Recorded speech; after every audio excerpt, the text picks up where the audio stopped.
সুপ্রিয় দর্শক, আসসালামু আলাইকুম। সবাইকে স্বাগতম জানাচ্ছি আজকের গুরুত্বপূর্ণ সংবাদে।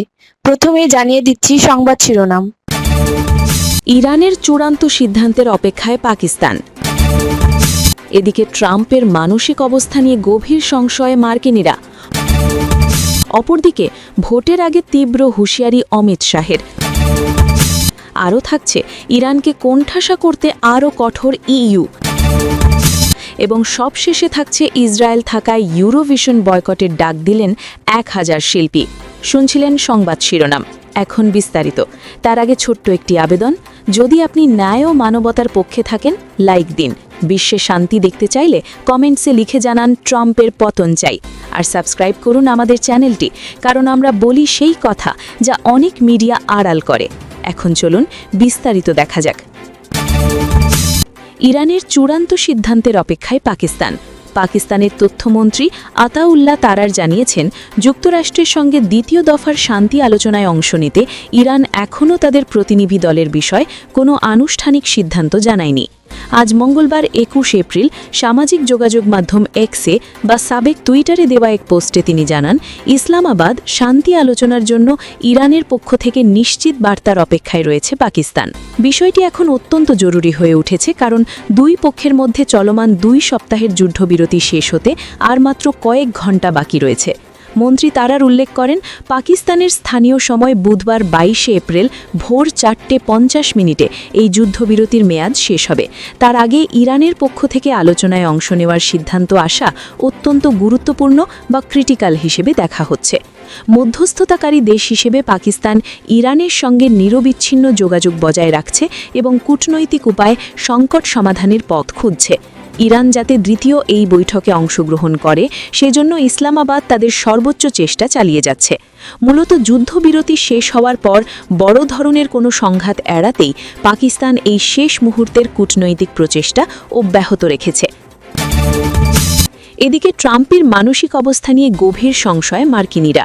ইরানের সঙ্গে যুদ্ধ এবং পোপ লিও ইস্যুতে প্রেসিডেন্ট ডোনাল্ড ট্রাম্পের মানসিক সক্ষমতা এবং মেজাজ নিয়ে খোদ মার্কিনীদের মধ্যেই গভীর সংশয় তৈরি হয়েছে বলে রয়টার্স ও ইপসোসের সাম্প্রতিক একটি জনমত জরিপে উঠে এসেছে। সোমবার 21 এপ্রিল শেষ হওয়া 6 দিনব্যাপী এই জরিপে উঠে এসেছে, ট্রাম্পের জনপ্রিয়তা বর্তমানে তার মেয়াদের সর্বনিম্ন 36% নেমে এসেছে, যেখানে 62% মার্কিনী তার কর্মকাণ্ডের প্রতি অনাস্থা প্রকাশ করেছেন। উল্লেখ্য, 2025 সালের 20 জানুয়ারি শপথ নেওয়ার পরপরই ট্রাম্পের জনপ্রিয়তা ছিল 47%, যা এখন উল্লেখযোগ্যভাবে হ্রাস পেয়েছে। জরিপে অংশগ্রহণকারী অর্ধেকেরও বেশি মার্কিনী মনে করেন, গত 1 বছরে ট্রাম্পের মানসিক তীক্ষ্ণতা বা বৌদ্ধিক সক্ষমতা আগের চেয়ে খারাপ হয়েছে। এমনকি রিপাবলিকান পার্টির সমর্থকদের মধ্যেও এ নিয়ে বিভক্তি দেখা দিয়েছে। প্রায় 46% রিপাবলিকান ট্রাম্পকে শান্ত মেজাজের মানুষ হিসেবে মানতে নারাজ। অন্যদিকে মাত্র 26% সাধারণ নাগরিক তাকে ধৈর্যবান বলে মনে করেন। সম্প্রতি ইরানের সভ্যতা ধ্বংস করে দেওয়ার হুমকি এবং ইরানের যুদ্ধ নিয়ে সমালোচনা করায় পোপ লিওকে ব্যক্তিগতভাবে আক্রমণ করার বিষয়টি সাধারণ ভোটারদের মধ্যে নেতিবাচক প্রভাব ফেলেছে। পোপের প্রতি যেখানে 60% মার্কিনের ইতিবাচক ধারণা রয়েছে, সেখানে ট্রাম্পের ক্ষেত্রে তা মাত্র 36%। ইরান যুদ্ধের কারণে যুক্তরাষ্ট্রে জ্বালানি তেলের দাম আকাশচুম্বী হওয়ায় ট্রাম্পের জীবনযাত্রার ব্যয় নিয়ন্ত্রণ ক্ষমতার উপর মানুষের আস্থা মাত্র 26% ঠেকেছে। জরিপে দেখা গেছে মাত্র 25% মার্কিনী বিশ্বাস করেন যে ইরানের উপর আক্রমণ আমেরিকাকে নিরাপদ করবে। এছাড়া ন্যাটোর মতো আন্তর্জাতিক জোট থেকে বেরিয়ে যাওয়ার যে হুমকি ট্রাম্প দিয়েছেন, তাতেও সাধারণ মানুষের সমর্থন নেই বললেই চলে। মাত্র 16% নাগরিক ন্যাটো ত্যাগের পক্ষে মত দিয়েছেন। সামগ্রিকভাবে খ্যাপাটে আচরণ, মিত্রদেশ ডেনমার্ককে মামিলিক শক্তি প্রদর্শনের হুমকি এবং স্পর্শকাতর ইস্যুতে অসংলগ্ন মন্তব্যের কারণে ট্রাম্পের নেতৃত্ব এবং স্থিতিশীলতা নিয়ে খোদ নিজ দেশের জনগণের মধ্যেই এখন বড় প্রশ্ন দেখা দিয়েছে। অপরদিকে ভোটের আগে তীব্র হুঁশিয়ারি অমিত শাহের। রাজ্যে বিজেপি ক্ষমতায় এলে তৃণমূল ঘনিষ্ঠ দুষ্কৃতীদের বিরুদ্ধে কঠোর ব্যবস্থা নেওয়া হবে, এমনই হুঁশিয়ারি দিয়েছেন প্রধানমন্ত্রী নরেন্দ্র মোদী। 23 এপ্রিলের ভোটের আগে তাদের থানায় গিয়ে আত্মসমর্পণেরও পরামর্শ দিয়েছেন তিনি। একই সুরে আরও কড়া ভাষায় কেন্দ্রীয় স্বরাষ্ট্রমন্ত্রী অমিত শাহ বলেছেন, ভোটের দিন যদি তৃণমূলের গুন্ডা বা দুষ্কৃতীরা রাস্তায় নেমে অশান্তি সৃষ্টি করে, তবে তাদের কঠোর শাস্তির মুখে পড়তে হবে। নির্বাচনী প্রচারের প্রায় প্রতিটি সভাতেই সিন্ডিকেট রাজ ও মাফিয়া রাজের অভিযোগ তুলে তৃণমূলকে আক্রমণ করেছেন মোদি শাহ। তারা স্পষ্ট জানিয়েছেন, বিজেপি ক্ষমতায় এলে সবকা সাথ সবকা বিকাশের পাশাপাশি সবকা হিসাবও হবে। ভোটের আগে শেষ দফার প্রচারে এই আক্রমণের তীব্রতা আরও বাড়িয়েছেন তারা। মঙ্গলবার পশ্চিম বর্ধমানের কুলটিতে একটি নির্বাচনী সভায় অমিত শাহ বলেন, তৃণমূলের দুষ্কৃতীরা কান খুলে শুনুন, 23 তারিখে ভোটের দিন ঘর থেকে বেরোবেন না। বাইরে এসে গোলমাল করলে 4 মে বিজেপি সরকার গঠনের পর কেউ আপনাদের রক্ষা করতে পারবে না। কঠোরভাবে ব্যবস্থা নেওয়া হবে। এর আগে গত রোববার বাঁকুড়ার সভাতেও একই সুরে হুঁশিয়ারি দেন নরেন্দ্র মোদী। তিনি বলেন, বাংলার জনগণই আসল শক্তি, তারা আর অন্যায় সহ্য করবে না। পরিবর্তন চাইছে সবাই। সিন্ডিকেট রাজ ও মাফিয়া রাজের শেষবারের মতো বলছি, 29 এপ্রিলের আগেই আত্মসমর্পণ করুন, সম্ভব হলে 23 তারিখের আগেই, কারণ 4 মের পর আর রেহাই মিলবে না। বিষ্ণুপুরের মাফিয়া, কয়লা পাচারকারী সবাই সাবধান হন, এসব আর চলবে না। কুলটির সভাখ্যাতে অনুপ্রবেশের প্রসঙ্গও তোলেন অমিত শাহ।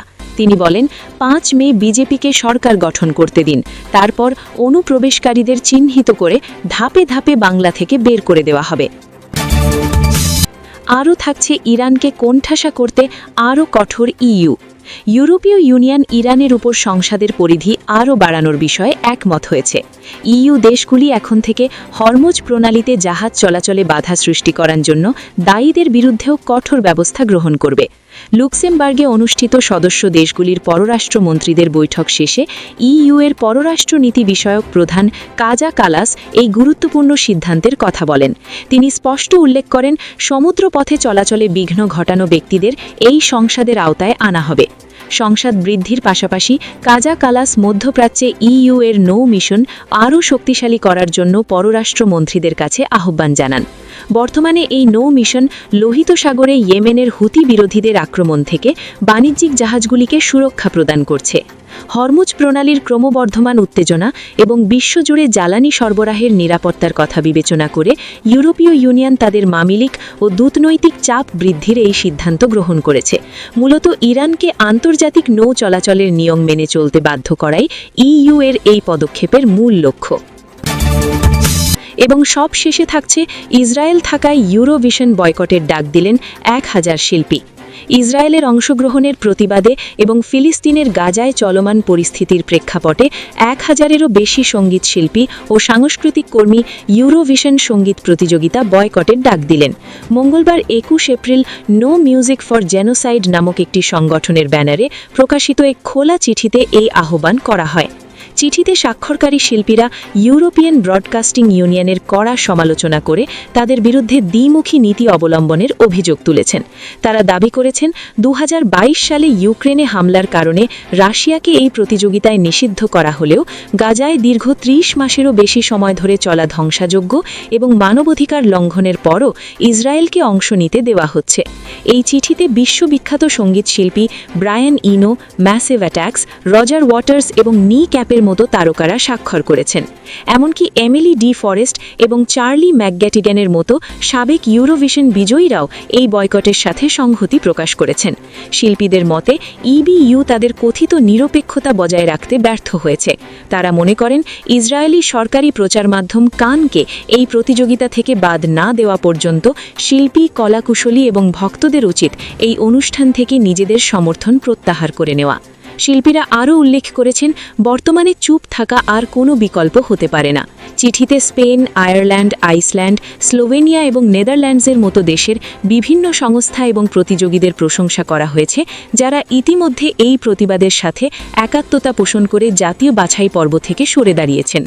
উল্লেখ্য, আগামী 12 থেকে 16 মে অস্ট্রিয়ায় এবছরের ইউরোভিশন সঙ্গীত প্রতিযোগিতার আসর বসার কথা রয়েছে। তবে তার আগেই বড় মাপের এই শিল্পী গোষ্ঠীর বয়কট অনুষ্ঠানটিকে এক বড় ধরনের বিতর্কের মুখে ফেলেছে।